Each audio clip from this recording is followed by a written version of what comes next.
하나님의 말씀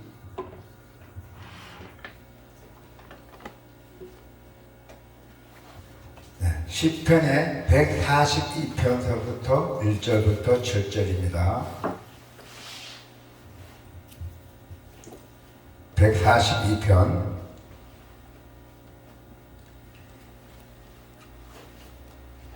내가 소리내어 여호와께 부르짖으며 소리내어 여호와께 간구하는도다. 내가 내 온통함을 그의 앞에 토로하며 내 의완을 그의 앞에 진술하는도다. 내 영이 내 속에서 상할 때에도 주께서 내 길을 아셨나이다. 내가 가는 길에 그들이 나를 잡으려고 얼물을 숨겼나이다. 오른쪽을 살펴보소서. 나를 아는 이도 없고 나의 피난처도 없고 내 영혼을 돌보는 이도 없나이다. 여호와여, 내가 주께 부르짖어 말하기를 주는 나의 피난처시요 살아있는 사람들의 땅에서 나의 분깃이시라 하였나이다. 나의 부르짖음을 들으소서. 나는 심히 비천하나이다. 나를 핍박하는 자들에게서 나를 건지소서. 그들은 나보다 강한나이다. 내 영혼을 옥에서 이끌어내사 주의 이름을 감사하게 하소서. 주께서 나에게 갚아주시리니 의인들이 나를 들으리이다. 아멘. 오늘 하나님의 말씀은 고난은 피난처이신 하나님을 경험하는 축복의 기회라고 했어요. 우리 성도 여러분, 우리는 어떠한 공경이나 어떤 환난이 와도 우리는 주님께 부르짖어서 반드시 기도해야 합니다. 기도해서 모든 것을 해결함을 믿으시길 바랍니다. 내가 소리내어 여호와께 부르짖으며 소리내어 여호와께 간구하는도다. 내가 내 온통함을 그의 앞에 토로하며 내 의완을 그의 앞에 진술하는도다. 여러분, 우리는 뜨겁게 불을 짓고 세밀하게 기도해야 합니다. 할렐루야.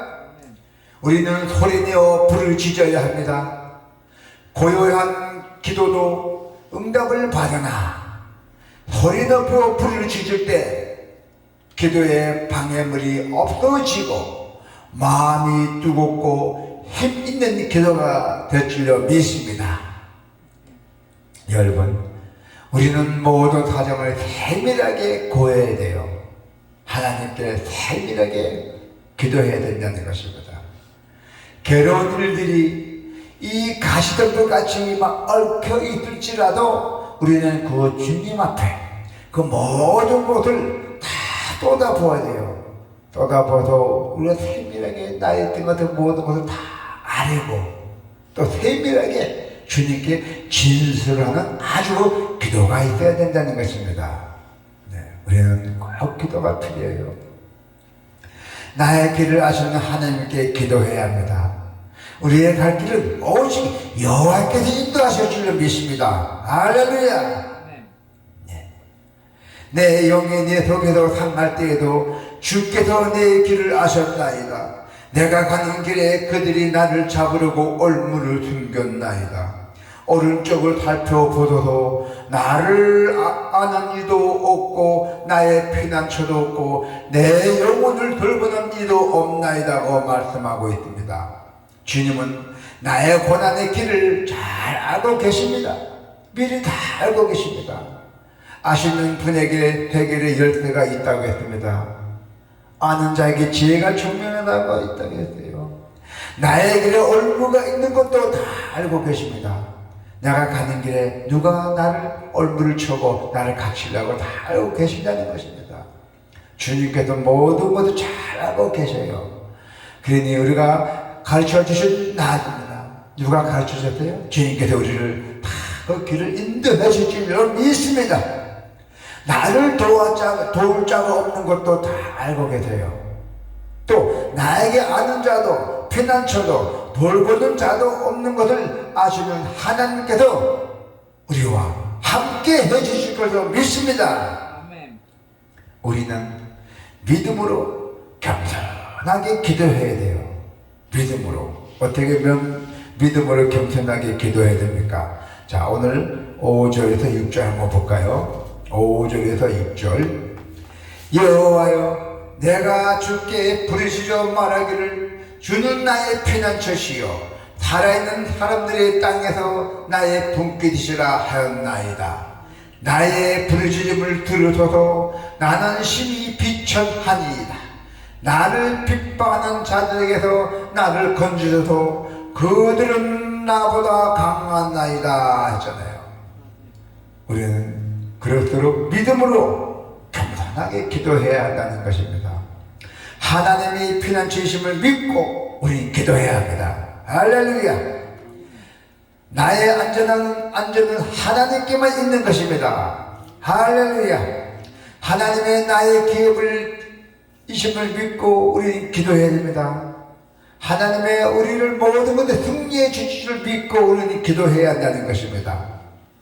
나의 모든 것이 되신 분은 그의 무심으로 우리는 이룬 것이 아닙니다. 없는 것이 아니라 만유의 주인이 모셨더니, 만유의 하나님을 모셨더니 만유를 가진 것입니다. 여러분들께서는 할렐루야. 그리고 겸손한 심정으로 기도해야 합니다. 다윗이 응답받았던 것처럼 우리도 아름다운 태도를 가지고 또 우리가 심도 있게 하나님께 기도하면은 하나님께는 반드시 응답해 주실 줄로 믿습니다. 그래서 오늘 다윗은 자신을 나를 죽이려고 쫓아오는 그 사울의 축격을 피해서 어들을 피해서요 아둘람 굴에 숨었던 적이 있었어요. 다윗이 그는 공경 가운데서 이 시편을 기록했어요. 어떻게 기록했어요? 우리 모두는 다윗과 같이 인생의 강야의 한복판에서 아무도 내 편이 없다고 절망하면서 그 고통스러울 때가 있었습니다. 그것이 바로 사면 초가의 상황 중에서 우리가 믿음으로 꼭 붙잡아야 할 하나님은 과연 어떤 분일까요? 자, 피난처가 되시는 하나님이랬어요. 우리의 피난처가 하나님이잖아요. 인생을 걸어가다 보면은 깊은 터널 속에 갇힌 것 같은 깊은 절망감과 그리고 캄캄함이 찾아올 때가 있습니다. 어둠이 찾아올 때가 있다는 것이죠. 시간이 지나도 그 터널은 끝이 보이지 않아요. 계속 캄캄한 것입니다.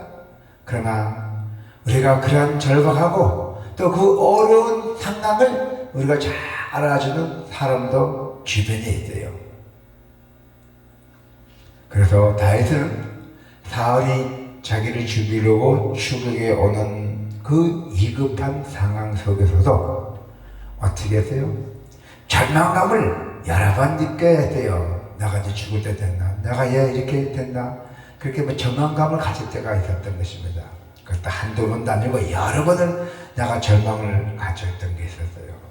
심지어 다윗은 내 영혼이 속에다 당한다고 했어요. 그렇게까지 절벽했던 것이에요. 내 영혼이 속에다 당한다고 그렇게 절벽했어요. 포기했던 것이죠. 그러나 내면의 상처와 그 예로 그리고 절망과 같은 그 감정들은 다른 사람에게 호소한다고 알지라도 완전히 위로받기 어려워요. 왜? 인간이기 때문에. 우리 인간은 한계가 있기 때문에.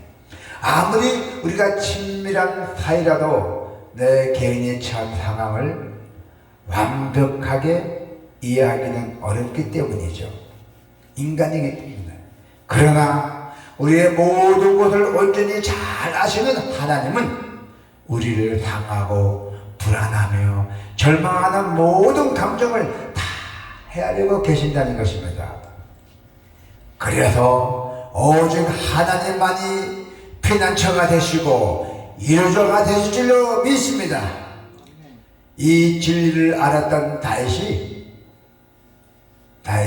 하나님 나의 피난처시구나, 나의 이루조가 되시구나, 그 진리를 알았던 다윗은 이제 내면에서 일어나는 원통함과 절망을 하나님께 호소하고 있어요.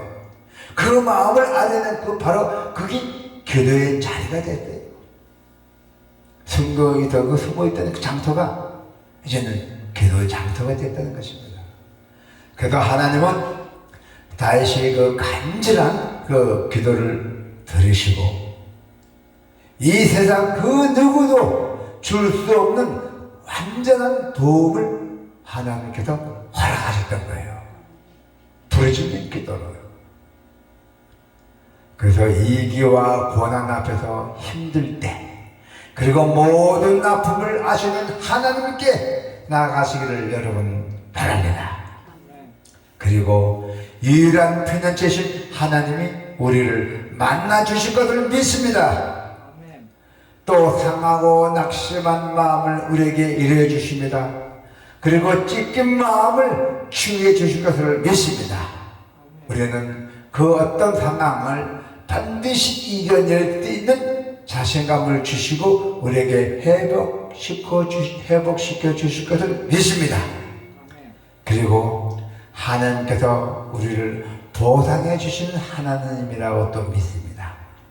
인생의 한 복판에서 우리가 경험하는 위기는 무엇일까요?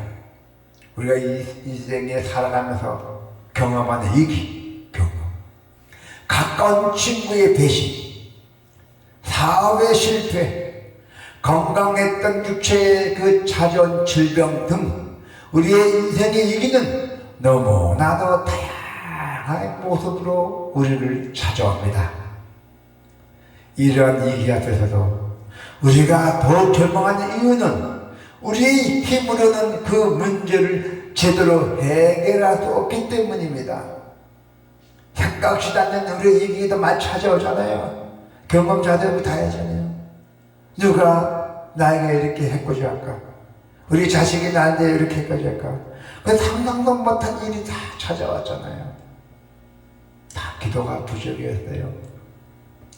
자, 그래서 우리는 이제 우리가 이러한 위기 앞에서 우리가 더욱 절망하는 이유는 우리의 힘으로는 그 문제를 제대로 해결할 수 없기 때문에 이런 문제가 생겼던 것이에요.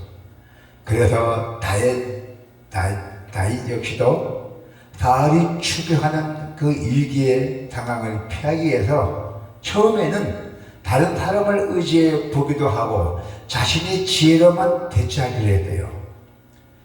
자기를 죽이려고 찾아온 사람들에게 자기 자신을 이제 다른 사람들 의지해 보기도 하고 또 내 자신의 지혜로 대처하기도 했습니다. 그러나 그러한 방법들은 더 문제를 키웠어요. 어렵게 만들 뿐이었어요. 마침내 다윗은 자신을 도울 수 있는 그 유일한 힘이 누구인데라고요? 하나님께 있음을 발견했어요. 그래서 하나님만이 모든 고통에서 건져주실 뿐만 아니라 내 자신을 후대하시고 좋은 것으로 보상해 주신다는 것을 또 깨달았어요. 할렐루야. 그래서 다윗이 보상해 주시는 하나님에 대한 그 믿음을 갖게 되죠. 이제 비로소 자신이 처해 있는 그 상황에서 시선을 돌렸죠. 시선을 돌려서 다가올 미래에 대한 소망을 바라보게 되었던 것이에요. 할렐루야. 그래서 하나님이 그를 이스라엘 왕으로 세우시겠다는 그 약속이 성취될 날을 기대하고 된 것이에요.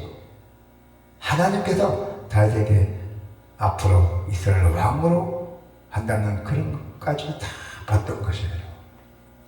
이와 같은 믿음이 다윗을 온갖 두려움에서 자유롭게 했고, 그리고 그 다윗의 삶에 온갖 역경 앞에서 담대하도록 그를 이끌어 주었습니다. 할렐루야. 우리가 위기의 상황에서 가져야 하는 그 믿음은 그 이 길을 넘어 더 좋은 곳을 활약하실 하나님을 기대하는 것이에요. 하나님은 전지전능하신다 했잖아요. 마음만 먹으면 다 준다 했잖아요. 그래도 전지전능하신 하나님이라고 했습니다. 우리는 이제 이 기대를 가지고 하나님을 바라보는 자에게는 반드시 하나님이 넘치도록 보상해 주실 것을 믿습니다. 우리가 이게 닥치면은 눈앞의 문제만 바라보기 쉽습니다. 그러나 우리가 하나님을 바라보는 그 믿음의 눈을 뜨게 된다면은 하나님은 친히 우리의 피난처가 되어주시고 우리가 모든 이 길을 벗어나도 안전한 곳에 이르도록 도와주실 걸로 믿습니다. 그리고 천국에서 그 귀한 천국에서 받을 보상을 기대하게 하셔서 우리에게 하나님께 충성하는 길을 걸어가도록 우리를 인도해 주실 것을 축원드립니다. 아멘.